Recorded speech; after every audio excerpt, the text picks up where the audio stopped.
Time 1 గంట అయింది Saturday. ఒకసారి చూడండి మూమెంట్.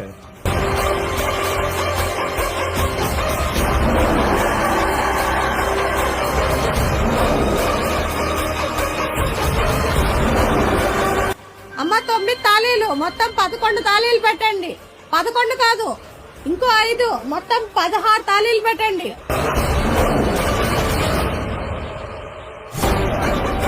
మేము కృష్ణ గారి వెజ్ థాలీ ఆర్డర్ చేసుకున్నాం. చాలా బాగుంది.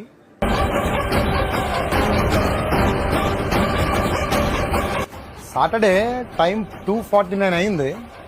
చూడండి.